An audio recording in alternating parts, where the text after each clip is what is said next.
Throughout the years, our favourite tech quiz, but of course being Donatello has gone many adaptations throughout the years, from comics to TV to movies. So today, I'll be ranking all the versions in today's video.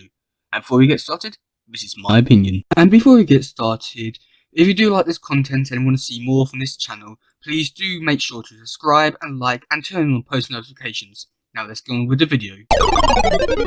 At number 10, had to be the 1987 version. And yeah, I know that I pretty much put this version at last most of the times.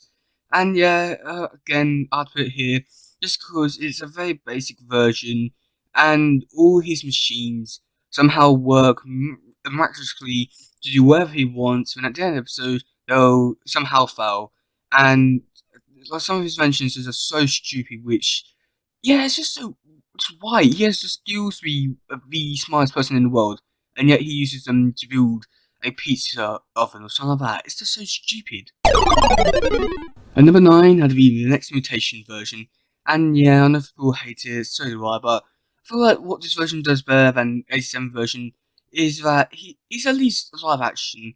I know that he's dumbed down and stupid, but I'm giving him a bit more credit because it's live action. I do really like that aspect of it.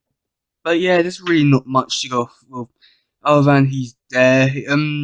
I don't remember any story arcs that he got from the show. And number 8 had to be the 1984 version. And, well, yeah, he doesn't really have any story arcs to go off of. The only major one is at the end of Volume 1, which leads into Volume 2, which surprisingly doesn't even exist. And that's the fact that he doesn't want to be a ninja anymore because of all the killing in the City at War story arc.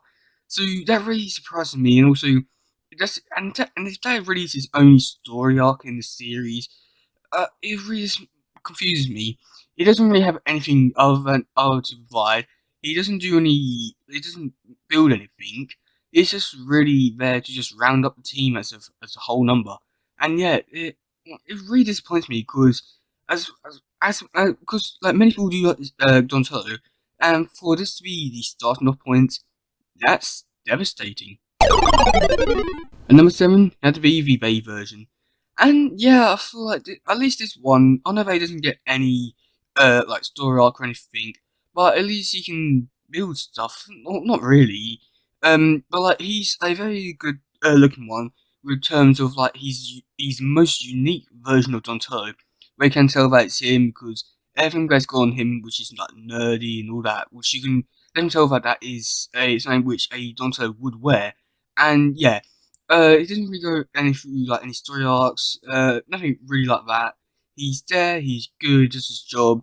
He does everything which he does do. Although I feel like in the Shadows, I feel like he could have done a lot more than what he did do. And number 6 had to be the 1990 version. And yeah, I feel like this was a really good one. Very good design. His little story arc comes in the second movie where he realizes, oh, the whole backstory isn't. It's just by chance and accident. It was nothing like really too special. When he gets depressed about that, but that's really his only story arc. He has some good quality, I'd say, about him. Even though he doesn't build anything, he's more like the 1984 version, but he is still a very good one, I'd say.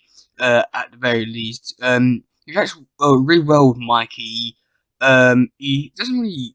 No, I don't think he actually reacts. He doesn't have any screen time with Leonardo. I know he does screen time with Leonardo, but there might only be a few cases where he talks to Leonardo in the whole movie. Wow.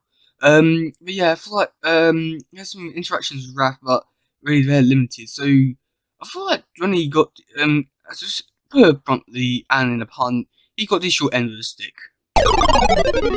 And number 5 had to be the 2007 version. And yeah, this is a interesting one to say the least. Even though he doesn't go through any story arcs, even though he was supposed to get one in the third movie of the trilogy, that never happened. But he can only base off that, and yeah, he's barely in the movie, just like Michelangelo.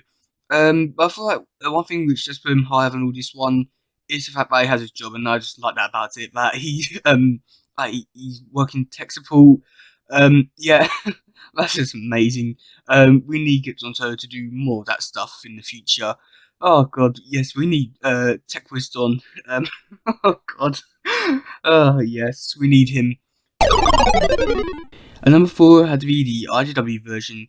I really do like this version. He has a very good design depending on what artist you go to. He doesn't really go through any story arcs. But yeah, this one does complain about a few things.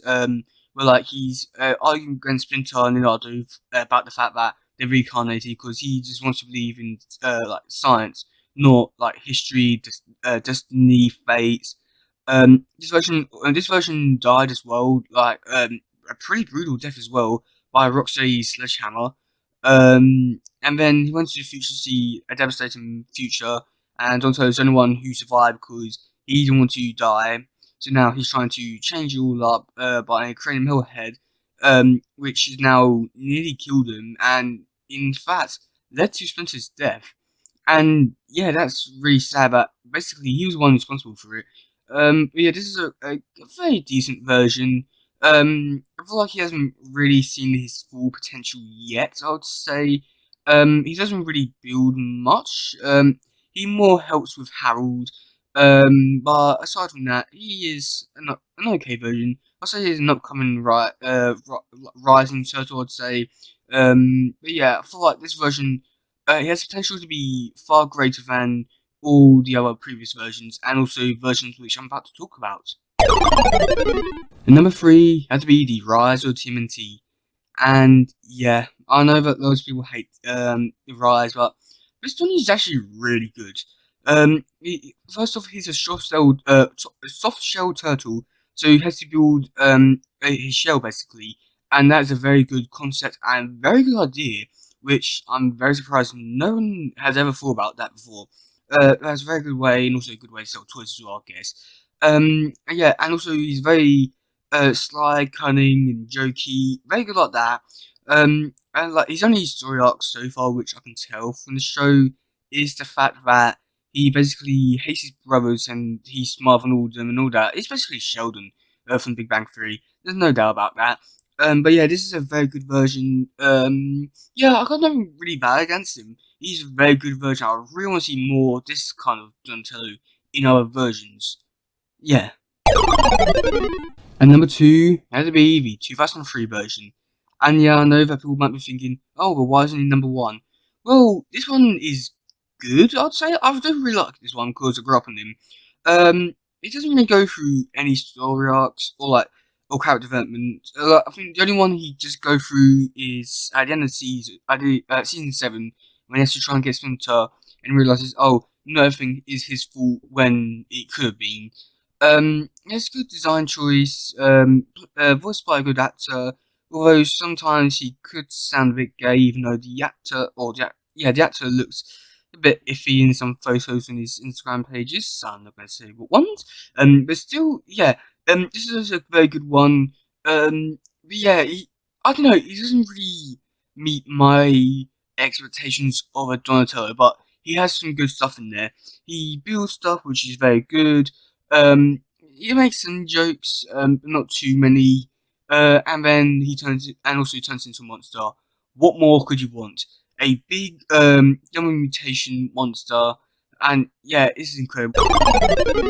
And number 1, that'd be the 2012 version. I do really like this version. It's a really good one. It's very jokey. Like for me, this feels more like an actual Donatello. I know that there's like this is not the first one, but like I know nor will it be the last, and I can guarantee you on that. But the thing is, with this one, he builds stuff which is relevant to what they need. Nothing blows up in his face. He's very jokey, very calm, relaxed. Everything that Rise did, but even though Rise fails because he hasn't really got any character development, this one does, where he wants to go out with April, but I'm pretty sure he's committing bestiality. Oh god, I do not want to see the lawyers for that court too. Or yeah, oh god, yeah. I just wanted to write a very good one. I'm not gonna lie about that. Probably the best version. And of course, it's played by or voiced by Rob Paulson. In some cases, a TMNT god up there with Kevin Eastman and Peter Laird. Yeah, this is a brilliant adaptation of Donatello. And yeah, so let me know and what your ranking is in the comments below.